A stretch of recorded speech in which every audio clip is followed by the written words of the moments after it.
But anyways, folks, yeah, we got a lot to get to today, so I think we should jump in so we're ready for Ben when he gets here. I wanted to talk about something that we've been talking about since the beginning of Left Reckoning, which is this strike in Alabama, where nearly 1,100 coal workers there have been on strike at the Warrior Met facility. And just the briefest of briefest outlines for people who might be coming to us for the first time, hearing this for the first time. Effectively, what happened there was you had a coal mine that produces coal to be used in the manufacturing of steel. During the financial crisis, the coal mine got hit pretty hard financially. And the workers there decided that, democratically, that they would accept a short-term pay cut to help make sure that the mine didn't close and have everybody lose their jobs. Well, now, fast forward a few years later, the mine is no longer owned by the same people. It's owned predominantly by like New York and international capital, BlackRock being amongst them. And the mine is making more money than it ever has before. And when the workers came up and they said, hey, we made this deal with y'all, y'all need to pay us, the mine basically said no. So the workers there decided that they would go on strike. And now it's been a strike that's been going on for over a year. If you want more in-depth kind of breakdowns of what's been happening over this past year, you can go and search our channel for Warrior Met Coal. We've been doing a lot of videos on it, and I always suggest people check out the Valley Labor Report, who we'll be hearing from in just a second. But I wanted to get to this update, and I don't know if you have the presentation handy, Matt. This is a news story came out from the AP earlier last week, and I'm going to admit to y'all one thing. When I saw this headline the first time, it took me about 10 minutes to realize what was actually said, because it just did not even seem logically possible to me, the idea that that the NLRB could be putting out a statement saying that the coal miners need to pay $13.3 million to Warrior Met Coal. Exact same reaction. Like I saw that, I scrolled, like you scroll back toward it and like, wait a second. Yeah, for a second. And I realized that it was the complete opposite. But let me read this headline to y'all. Striking Alabama coal miners refuse to pay $13.3 million in ordered damages. And actually, this is from AL.com. The United Mine Workers of America today blasted what it called an outrageous assessment of damages, totaling $13.3 million, tied to its ongoing strike against Warrior Met Coal, which is now in its 16th month. UMWA President Cecil Roberts said the union has no intention of paying the settlement amount. And then it says, quote, "The right to strike in America must be preserved," he said. "We will fight this at every level, in every court. We will spend every penny of our resources rather than give in to something like this from the NLRB, Warrior Met, or any other entity." And there's some nuance here about what came out from the NLRB. But effectively, this is the NLRB broadcasting the settlement amount out to the public, where Warrior Met has estimated that their damages are somewhere in the neighborhood of $13.3 million. If we could get to that second slide here, I wanted to read the second bit of this is a statement from the UMWA. In a July 22 letter, the NLRB sent a detailed list of damages totaling more than $13.3 million, which the union says is more than 33 times the estimated amount NLRB lawyers had initially indicated would be assessed. And the point, I think this has to be really clear here, that there's still a lot of questions as to what this even means. But of course, Warrior Met wanted this to come out to sort of get this victory headline, especially in light of the fact that they just had their most recent quarterly earnings report come out, and it showed that they are, again, making money using scab labor at the facility. So this was another attempt for them to look to their shareholders, not to the community, not to people in Alabama, and say, look at what we're doing by promoting scab labor and this really brutal crackdown on workers. More than $12.8 million of the amount, according to the letter, are costs to the company, such as increased security, increased labor, barriers, security cameras, and lost revenues for unmined coal. Other items include vehicle damage. And again, if you haven't been following this story, it's very important to remember that the scabs have been hitting striking workers on the picket line with pickup trucks. So there's something really, really nasty about talking about damage to a vehicle here in this context. And Roberts, the president of the UMWA, says, called the amount a slap in the face, not just to workers who are fighting for better jobs at Warrior Met Coal, but to every worker who stands up to their boss anywhere in America. These are charges for security, cameras, capital expenditure, buses for transporting scabs across picket lines, and the cost of lost production. What is the purpose of a strike if not to impact the operations of the employer, including production? Is it now the policy of the federal government that unions be required to pay a company's losses as a consequence of their members exercising their rights as working people? This is outrageous and effectively negates workers' right to strike, and it cannot stand. I mean, it's unbelievable, and this is another statement that came out too,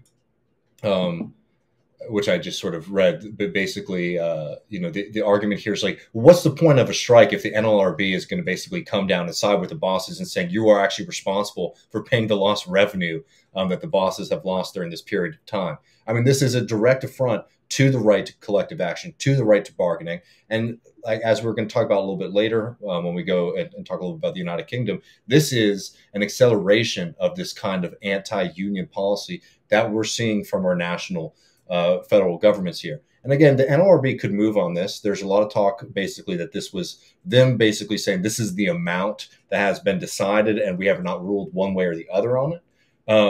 But just this number alone is absolutely ridiculous and is an assault in itself to working people. There's a little more here too.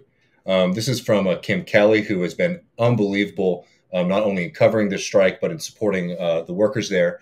She says, it seems absolutely bonkers to me that the venture capital-backed Alabama coal company is legitimately trying to force the unions to pay millions of dollars for lost revenue for unmined coal. The union initially agreed to a settlement with Warrior Met in June in order to save striking members' families from days of hostile questioning by company lawyers. The NLRB's lawyers estimated the damages assessment then was $400,000. This is 33 times that. And again, just to be really clear, because whether or not what the final decision from the NLRB right now is sort of an open question. But what the kind of tactic strategy here was from UMWA was that for Warrior Met to sort of ascertain, for the NLRB to sort of ascertain this information, they were going to be sending lawyers and people down to people's homes and asking them all these kind of questions. And they decided, well, $400,000, we can deal with that, in procedure and push back against that because they shouldn't be paying a penny. The company should be back paying them all of their wages for the past year. So they decided to go with that. And in that moment, the NLRB basically allowed this company to put forward this absolutely egregious number here. And let's just really briefly, just to sort of break down some of this stuff, jump over to our friends at the Valley Labor Report, who you guys should all be listening to and supporting if you aren't already. Talking about this, Jacob here first notes the fact that UMWA luckily is not alone. In fact, other unions have come out in support, including the Teamsters. So here we are here. The Teamsters came out with a statement yesterday as well. Quote, "The Teamsters proudly stand with our brothers and sisters of the United Mine Workers of America to combat this assault on American workers by the National Labor Relations Board," said Teamsters General President Sean M. O'Brien. "Are we simply going to strip hard-working Americans of their ability to organize and of their freedom to strike corrupt employers? At what point is the federal government going to intervene to actually protect working people?" Right. We're going to keep you updated on the proceedings here. Obviously, the next step is that the NLRB will take the union's response to this basically opening volley from Warrior Met, and then Region 10 will complete their own assessment of the costs. And then, if an agreement is not reached, they'll go before an administrative law judge, and their opinion could be appealed before the General Counsel of the NLRB, and then they could appeal that to District Court, the Federal Court of Appeals or something. The NLRB press secretary yesterday told me that if there's not an agreement with the region's ultimate decisions, which will come after the union responds, the region will commence a proceeding before an administrative law judge where the parties can present arguments and evidence about what each considers to be appropriate damages. So, we'll see what Region 10 comes out with. My understanding is that the UMWA what the UMWA is responding to, what they've been responding to in the last week, is not actually a ruling or a decision or anything from the NLRB, but more like letting them know what Warrior Met's saying that their bill is and asking for a response. So we'll see if Region 10's assessment is even remotely close to what Warrior Med is asking for, surely not. It will be an attack on working people in the state of Alabama, an attack on working people all across the country, and an attack on working people and their freedoms, their ability to organize, freely associate and strike, and withhold their labor. I mean, I think he says it pretty clearly there. It's an absolute affront to the right to collectively bargain. I hope that the NLRB is able to walk this back. I know there's procedural aspects to this, but even the fact that this sort of got out here in the first place, I find to be completely ridiculous. I mean, that would be super disappointing because, I mean, the NLRB, I've heard, different workers on different strikes being fairly, happy with certain NLRB decisions and seeing some improvement there. This would be extremely a discouraging signal. And also take the Teamsters, of course, but BlackRock also said that they want an end to this strike, that it's greed of management, and that they should, which, I mean, I don't know if you can agree, believe BlackRock saying that, but it says something that they have to say it in the first place. But anyway.